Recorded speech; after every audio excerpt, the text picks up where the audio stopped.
மருந்து எடுத்தேன், அதுலேயும் குணம் ஆகலை. அப்புறம் இங்கே வந்து பாஸ்டர்கிட்ட சொல்லி நான் வந்து என்னால் முடியலை பாஸ்டர், எனக்கு ப்ரேயர் பண்ணி என்ன தாங்கன்னு சொன்னேன்.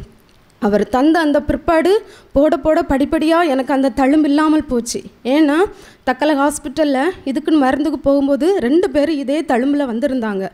சொன்னால் அது வந்து கட்டுக்குள்ளே ஆக்கலாம், பட்டு அது வந்து மருந்து மாத்திரையில் கிளியர் ஆகாதுன்னு சொன்னாங்க.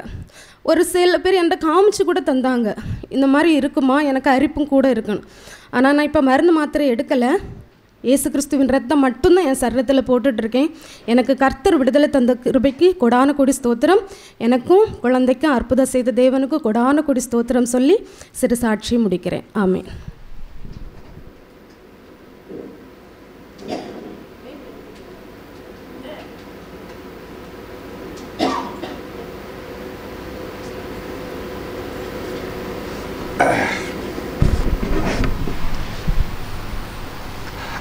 கர்த்தர் நாமத்துக்கு,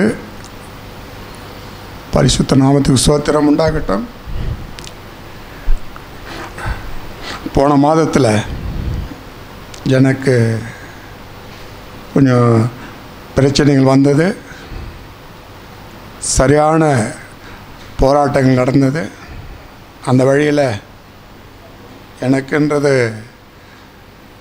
வயிற்று வலி வந்தது. அந்த வயிற்று வலியில் என்னால் சகிச்சுக்க முடியல, தாங்க முடியல.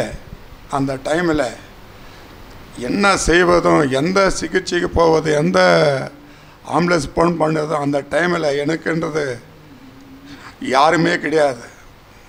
சிஸ்டரும் அவங்க அம்மா வீட்டுக்கு போயிருந்து அவங்களும் வரலை. நான் மட்டும் அந்த டைமில் ஒண்டியாக இருந்தேன். ஒண்டியாக இருந்த டைமில் எனக்குன்றது என்னால் எப்படி கத்தி கதறி எப்படி ஆயுதணுன்னு எனக்கும் முடியல என்னால். அந்த டைம்லேயும் பாஸ்டருக்கு ஃபோன் பண்ணேன். அந்த வழியிலையும் பாஸ்டருக்கு ஃபோன் பண்ணும்போது பாஸ்டர் எடுத்தால் நான் அந்த டைமில் என்ன அழுவுறது அவருக்கு நல்லா காதில் விழுது. எசப்பா எசப்பான்னு நான் அழுகிறேன். பிரதர் நான் ஜெபம் பண்ணுறேன் இருங்க, நான் ஜெபம் பண்ணுறேன் இருங்கன்ட்டு ரிங்க போய் ஃபோன் எடுத்தார். நான் ஜெபம் பண்ணுறேன்னு அவருடைய ஜெபம் எப்படி தான் நான் அதிசயத்தையும் அந்த எப்படி சொல்லுவதும் நன்றின்றது எனக்கு தெரியல. அந்த ஜபத்தினால் எனக்கு அந்த சுகம் எப்படி தான் அது வந்தது, எப்படி தான் நின்றுச்சுன்னு எனக்கு தெரில. அன்றைக்கி பொய்துலேயும் அன்றைக்கி மதியம் வேலையிலையும் என்னால் வயிற்று வலிக்கு யூனியனில் போகும்போது பெட்டாக போந்து அந்த பெட்டு போக நைட்டு போக போக போக வலி உபதிரம் தாங்க முடியாத ஒரு சூழ்நிலை வந்தது.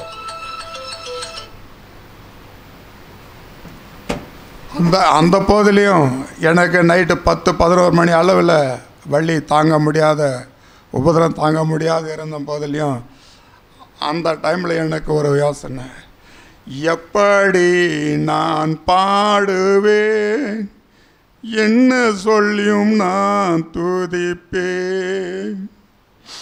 ஐயால் எப்படி நான் பாடுவேன், என்ன சொல்லியும் நான் துதிப்பேன். ரத்தம் சிந்தி மீற்றவரே,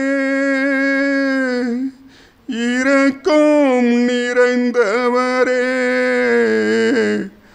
ஐயால் இரக்கம் நிறைந்தவரே. அந்த டைமில் எனக்கு இந்த பாடலை பாடும்போது எனக்கு ஒரு யோசனை வந்தது, எப்படி நான் பாடுவேன், எப்படி துதிப்பேன். எனக்குன்றது ஒரு இருதயத்தில் ஒரு ஆவி வந்தது. அந்த பாட்டு திரும்பியும் ஒரு 2 முறை பாடி அந்த ரத்தத்தால் என்னை அபிஷேகம் பற்ற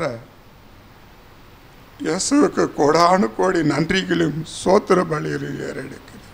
மறுபடியுமாக இந்த 4 வரியான வார்த்தை பாட்டும், எப்படி நான் பாடுவேன், என்ன சொல்லியும் நான் துதிப்பேன்.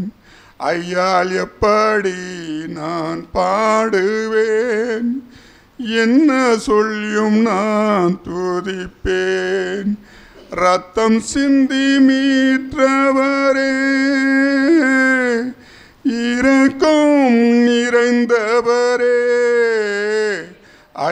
என்றால் இரக்கம் நிறைந்தவரே.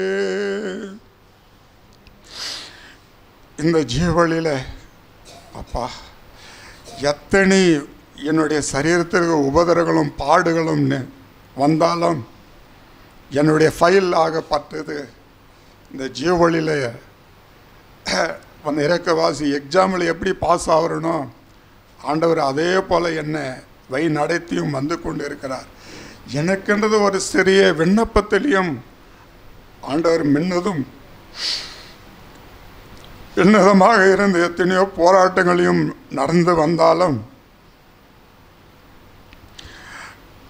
யாருடைய தயவும் யாருடைய இரக்கமும் யாருடைய அன்பும் இல்லாமல் போனாலும் என்னுடைய ஆண்டவருடைய அன்பு என் மேலும் அவருடைய இரக்கமும் அவருடைய தயவும் அவருடைய அன்பும் அவருடைய பார்வையும் அவருடைய நிகழ் இல்லாமல் போனாலும் இந்த பூமியில் ஒரு நிமிஷம் நான் வாழ முடியாது. அதுபோல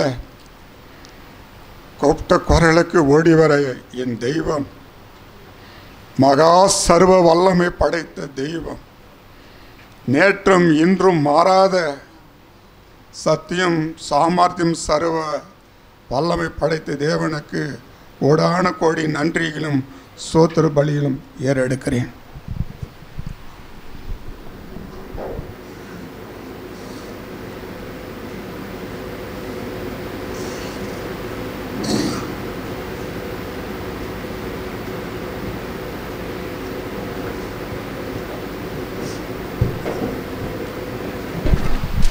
Praise the Lord. ராஜாவும் மாளிகையில் ராப்பகலாய் அமர்ந்திருப்பேன். இயேசு ராஜாவும் மாளிகையில் ராப்பகலாய் அமர்ந்திருப்பேன். துதித்து மகிழ்ந்திருப்பேன். எல்லா துயரம் மறந்திருப்பேன். உம்மை துதித்து மகிழ்ந்திருப்பேன். எல்லா துயரம் மறந்திருப்பேன். இயேசு ராஜாவும் மாளிகையில் ராப்பகலாய் அமர்ந்திருப்பேன். ஆராதனை ஆராதனை அப்பா அப்பா உங்களுக்கு தான். ஆராதனை ஆராதனை அப்பா அப்பா உங்களுக்கு தான். என் பலனே என் கோட்டையே ஆராதனை உமக்கே.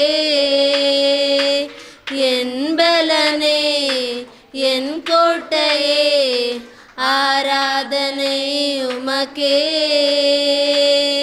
மறைவிடமே என் உறைவிடமே ஆராதனை உமக்கே. மறைவிடமே என் உறைவிடமே ஆராதனை உமக்கே. ஆராதனை ஆராதனை அப்பா அப்பா உங்களுக்கு தான். ஆராதனை ஆராதனை அப்பா அப்பா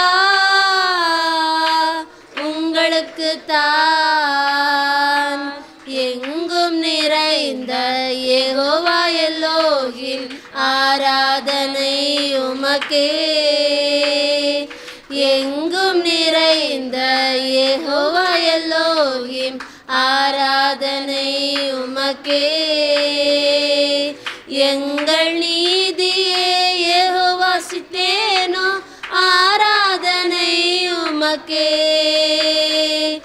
எங்கள் நீதியே யெகோவா சிக்கேனோ ஆராதனை உமக்கே. ஆராதனை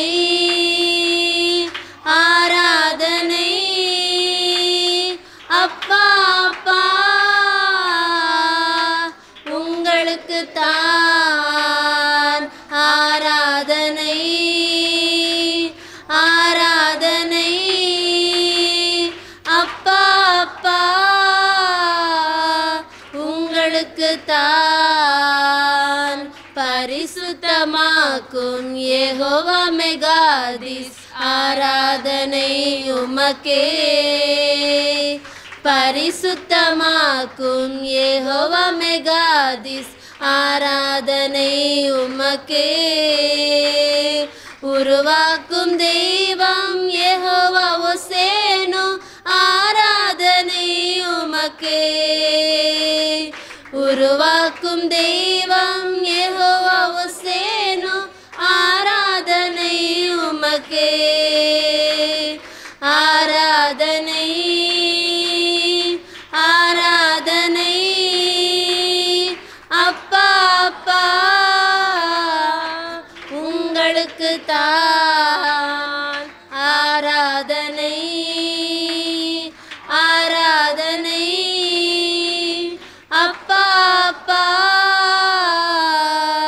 உங்களுக்கு தான் ராஜாவும் மாளிகையில் ராப்பகலாய் அமர்ந்திருப்பேன் இயேசு ராஜாவும் மாளிகையில் ராப்பகலாய் அமர்ந்திருப்பேன் துதித்து மகிழ்ந்திருப்பேன் எல்லா துயரம் மறந்திருப்பேன் உம்மை துதித்து மகிழ்ந்திருப்பேன் எல்லா துயரம் மறந்திருப்பேன்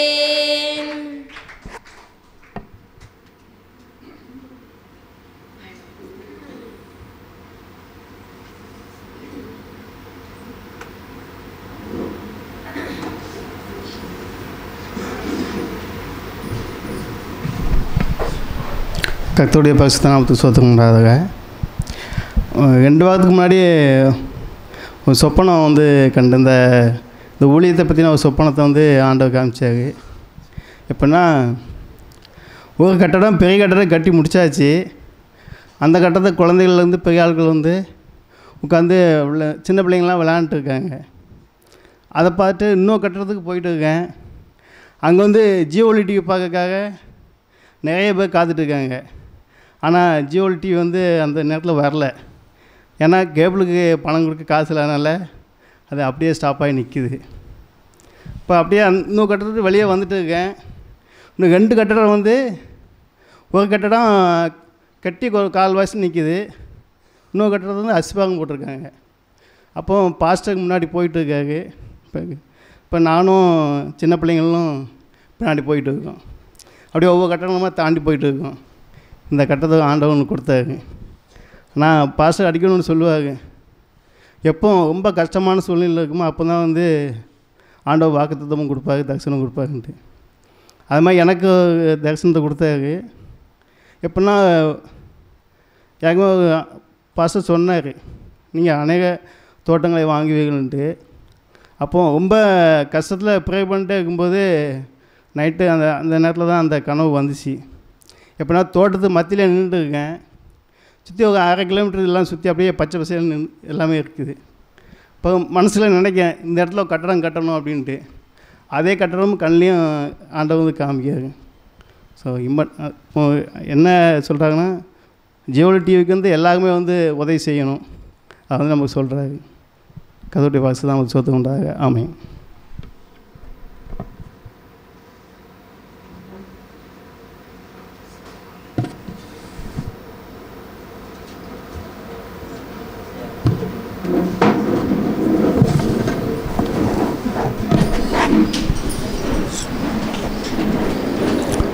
ஹல்லேலூயா ஹல்லேலூயா ஹல்லேலூயா ஹல்லேலூயா ஹல்லேலூயா ஹல்லேலூயா ஹல்லேலூயா.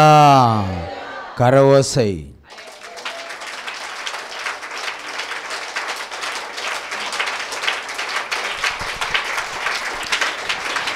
உங்கள் துக்கம் சந்தோஷமாய் மாறும், கவலைகள் கண்ணீர் எல்லாம் மறைந்துவிடும். உங்கள் துக்கம் சந்தோஷமாய் மாறும், உங்கள் கவலைகள் எல்லாம் கலங்காதே மகனே, நீ கலங்காதே மகளே.